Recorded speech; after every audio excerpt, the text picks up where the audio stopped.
SBI mutual fund house का एक ऐसा फंड जिसका 3 साल का एवरेज तकरीबन 31% से ऊपर रहा है। पिछले 1 साल की रिटर्न की बात करूं, वो भी तकरीबन 20% से ऊपर रहा है। अभी के समय में अगर रिटर्न कोई निकाल कर दे पा रहा है तो वो इंटरनेशनल फंड्स है, जो कि काफी अच्छे रिटर्न निकाल कर दे रहे हैं। लेकिन ये फंड एक ऐसा है जो कि अपने निवेशकों को काफी ज्यादा संतुष्ट कर रहा है। फंड का नाम है एसबीआई पीएसयू फंड। आज इसका एक शॉर्ट टर्म रिव्यू करने वाले हैं, समझेंगे परफॉर्मेंस रही है तो भाई कैसी रही है अभी, पिछले 10 साल से लेकर 1 महीने तक किस तरीके की परफॉर्मेंस रही है, क्या इसने रिटर्न्स दिए हैं। अभी के समय में जब मार्केट अपने सबसे बुरे दौर से गुजर रहा है, तब क्या ये अपने जो इन्वेस्टर्स है उनको पॉजिटिव रिटर्न दे पा रहा है या नहीं दे पा रहा है। तो एंड तक बने रहिएगा, साथ में चैनल को सब्सक्राइब करके वीडियो को लाइक जरूर कर दीजिएगा दोस्तों। शुरू करते हैं। और साथ में मेरा इंस्टाग्राम का जो हैंडल है उसका लिंक मैंने सबसे ऊपर दिया है, उसको जरूर सब्सक्राइब कर लीजिएगा, क्योंकि उसके ऊपर मैं वीडियो जो है दूसरी अलग से डाल रहा हूँ, शॉर्ट वाली। उसके ऊपर आपको शॉर्ट्स रिव्यू और बहुत सारी इंफॉर्मेशन मिलेगी, जो कि सिर्फ और सिर्फ आपको इंस्टाग्राम पे ही मिलने वाली है। तो उसको भी सपोर्ट जरूर कर दीजिए। कंप्यूटर स्क्रीन आपके सामने चालू हो चुकी है। फंड का नाम है S B I PSU fund direct plan. सबसे पहले शुरू करूंगा इसके रिटर्न से, जो कि आपको बताने बहुत जरूरी है। रिटर्न अच्छे से देखिएगा, फिर समझ में आएगा कि मैं कहना क्या चाहता हूँ। 10 साल का एवरेज 16.86% है। 10 साल का अगर आप एवरेज निकालेंगे तो 7 साल का 21.10% का एवरेज, 5 साल का 23%, 3 साल का 31.56%, 1 साल का करीबन 20.65% और 6 महीने का 7.25% से 3 महीने में 1.5% और 1 महीने में 3.25% के रिटर्न इसने निकाल कर दिए हैं। पिछले 3 महीने में और 1 महीने में ये थोड़ा सा डाउन चल रहा है। रीजन आपके सामने है, ईरान इसराइल और यूएस का जो कॉन्फ्लिक्ट है, सारा खेल उसी का ही है। 28 फरवरी से लेकर आज हम खड़े हैं करीबन 11 मई को। मार्केट उठने का नाम नहीं ले रही है, सबसे बुरे दौर से चल रही है। पूरी रिकवरी हो गई थी निफ्टी 50 की, फिर भी अभी उसके बाद फिर से क्रैश आ गया। पहली बात, अब ये जो 2-3 महीने हैं इसी के अंदर गिरावट है। उससे अगर आप पहले का डेटा देखेंगे, पहले जो गिरावट चल रही, जो क्रैश आया था, उसके अंदर पूरी रिकवरी कर ली थी और बहुत अच्छे रिटर्न निकाल के इसने दे दिए थे इन्वेस्टर्स को, और लोग खुश भी थे। अब आप इसका ना 10 साल का एवरेज देखो, यहाँ पे अगर आप देखेंगे तो बेंचमार्क को ये लगातार देखिए बीट नहीं कर रहा, तो बहुत नीचे भी नहीं है, हल्का फुल्का फर्क है बेंचमार्क में और इसमें। तो आप देखेंगे ना तो बहुत ज्यादा फर्क नहीं है। बेंचमार्क इसका बीएसई पीएसयू टीआरआई, ये इसका बेंचमार्क 10 साल, 7 साल, 5 साल, 3 साल और 1 साल लगातार। आप देखिए तीसरे नंबर पे पहले, दूसरे, दूसरे और दूसरे जो पीएसयू सेक्टर के फंड्स हैं, उनके अंदर ये पहले, दूसरे, तीसरे नंबर पे रहा है, 1 साल से लेकर 10 साल के डेटा के हिसाब से। ठीक है, तो ये कंडीशन है। अब सबसे पहली बात आपके दिमाग में एक चीज आ रही होगी कि पीएसयू सेक्टर है क्या और इसकी खासियत क्या है। तो देखिए ऐसा होता है कि इंडिया के अंदर दो तरीके की कंपनीज है, एक तो प्राइवेट कंपनीज है और एक सरकारी कंपनीज है। तो जो हमारा पीएसयू सेक्टर है, जिसे पब्लिक सेक्टर अंडरटेकिंग या पब्लिक सेक्टर यूनिट भी कह सकते हैं, वो कंपनीज होती है जिसके अंदर गवर्नमेंट का हिस्सेदारी रहती है 51% या उससे ज्यादा। अभी के समय में जो हमारी गवर्नमेंट कंपनीज है, उसके अंदर जो मेजर जो सेक्टर्स है जिनके अंदर हिस्सेदारी है, वो है हमारा जो बैंक्स हो गए, वो एनर्जी सेक्टर, पावर सेक्टर हो गया, डिफेंस सेक्टर। इस तरीके की जो कंपनीज है, वहां पर ज्यादातर हिस्सेदारी देखी गई है हमारे भारत सरकार की। तो होता क्या है कि सरकारी कंपनीज के ऊपर लोगों का विश्वास ज्यादा रहता है, उनको पता रहता है कि भाई कंपनी कम से कम बंद नहीं होगी, दिवालिया नहीं होगी, छोड़कर भागेगी नहीं, भले ही वो नेगेटिव चले। इतना लोगों को भरोसा रहता है, इसीलिए पीएसयू जो फंड्स है वो चलते हैं। यही रीजन है, इसके अलावा कोई भी रीजन नहीं है। ये एक सेक्टर बेस्ड फंड है, लेकिन मैं आपको बता दूं, भले ही ये एक सेक्टर बेस्ड फंड है, लेकिन इसके अंदर मेजर 3 सेक्टर्स हैं। वो जब मैं रिव्यू करूंगा, इसका पोर्टफोलियो दिखाऊंगा आपको, तो आप समझ जाएंगे। तो अब आप देखिए, इसका जो आपने रिटर्न्स देख लिया, अब दूसरा डाटा देखते हैं।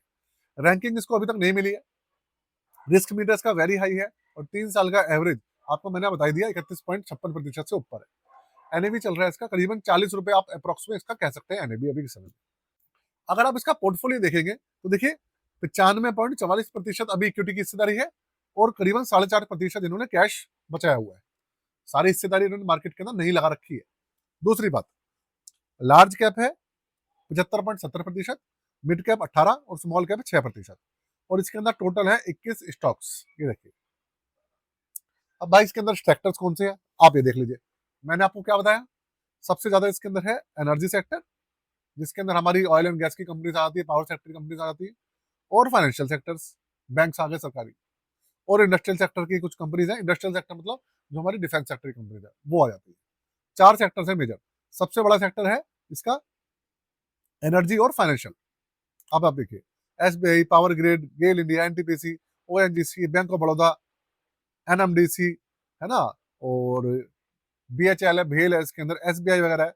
ये सारे इसके क्या है, इसके स्टॉक्स हैं जो इसके अंदर शामिल है। सारे सरकारी बैंक, सरकारी कंपनीज हैं, सब भागने वाली नहीं है, बंद नहीं होने वाली है। तो लोगों को कम से कम इस चीज का दिमाग में शांति रहती है कि यार देखो गवर्नमेंट का सपोर्ट है, तो गवर्नमेंट कुछ करे ना करे, कम से कम अपनी कंपनीज को बंद नहीं होने देती है। आपने पोर्टफोलियो देख लिया, समझ लिया। एक थोड़ा सा हमारा जो पोर्टफोलियो रिव्यू की सर्विसेज है उसके ऊपर भी एक नजर डाल लीजिए। अगर आप पोर्टफोलियो रिव्यू कराना चाहें, अपना अपना पोर्टफोलियो बनवाना चाहें, आपका बहुत बड़ा पोर्टफोलियो हो, कंपाउंडिंग। अगर देखिए होता क्या है, अगर आपके पास बहुत बड़ा पोर्टफोलियो है, 8-10 स्कीम्स हैं, 15-20-25 स्कीम्स हैं, तो पहली बात रिटर्न्स भूल जाइए, कंपाउंडिंग भूल जाइए, और गोल अचीव करना तो बिल्कुल भूल जाइए। क्योंकि ओवरलैपिंग हो जाती है, ओवर क्लॉकिंग की जो समस्या है वो आ जाती है, जिसकी वजह से आपके जो रिटर्न है निकल कर नहीं आ पाते। बहुत सारी प्रॉब्लम्स होती है, जो कि मैं आपको 2-3 गिना रहा हूँ। तो रिव्यू आप खुद करते रहिए, या तो कर सकते हैं तो हमारे से कराना चाहें तो चार्जेस सबसे कम है 999 रुपये। स्टॉक पोर्टफोलियो, म्यूचुअल फंड का पोर्टफोलियो, सब कुछ यहाँ पे मेंशन है। व्हाट्सअप नंबर यहाँ पर मेंशन है, डिस्क्रिप्शन के अंदर और डिटेल्स है, जाकर एक बार चेक कर सकते हैं। 1 जनवरी 2013 को ये फंड लॉन्च हुआ था, और इसका जो रेगुलर प्लान है वो और भी पुराना है। इसके अलावा BSE PSU TRI इसका बेंचमार्क है, ओपन एंडेड स्कीम है ये। इसके अलावा 0.85% इसका एक्सपेंसेस रेशियो है। 12.30% का इसका एवरेज है, जब से लॉन्च हुआ है तब से लेकर आज तक 13 साल का। 6,669 करोड़ का इसका AUM है टोटल। 5,000 रुपए से मिनिमम इन्वेस्टमेंट, 500 रुपए से मिनिमम SIP इस फंड के अंदर चालू हो जाती है। और दूसरी बात, इसका जो एग्जिट लोड है वो है 0.50%, आधा प्रतिशत है। वो भी 30 दिन के अंदर, 30 दिन के बाद किसी भी तरीके का इसके अंदर एग्जिट लोड वगैरह नहीं है, और लॉक इन पीरियड भी नहीं है। तो देखिए, ये सब चीजें आपने जान ली। बात करते हैं कंक्लूजन की।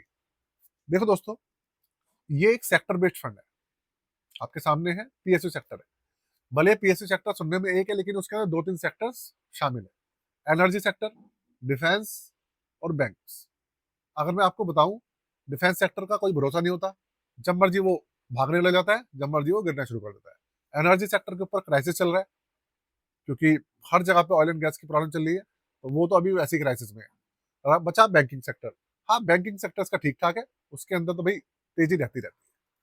तो अभी इसके अंदर 3 सेक्टर्स हैं, 3 सेक्टर्स में से 2 सेक्टर अभी भले ही रिटर्न दे रहे हैं, लेकिन क्राइसिस में चल रहे हैं। वो कब वो नेगेटिव में चले जाए कुछ नहीं कह सकते, लेकिन जो बैंकिंग सेक्टर है वो ठीक ठाक चल रहा है और चलता रहता है, उसके अंदर क्राइसिस जल्दी आता नहीं है, ऐसा मैंने देखा है। तो इस तरीके का फंड है दोस्तों ये। बाकी ओवरऑल देखा जाए, परफॉर्मेंस देखी जाए, तो लंबे समय से लेकर आज तक मैंने देखी परफॉर्मेंस की ठीक ठाक रही है, अच्छी रही है। तो ये सब चीजें हैं। बाकी आपका क्या मानना है इस बारे में, मुझे जरूर बताइएगा। आपके पास ये फंड है या नहीं है, मुझे बताइएगा। और दूसरी बात, आपका कोई और क्वेश्चन हो इस फंड को लेकर तो मुझे बताइएगा, या किसी और चीज को लेकर, तो मैं उसका आंसर आपको देने की जरूर कोशिश करूंगा। वीडियो को यही खत्म कर रहा हूँ, जाते जाते चैनल को सब्सक्राइब कर लीजिएगा और वीडियो को लाइक जरूर कर दीजिएगा। आज के लिए जय हिंद।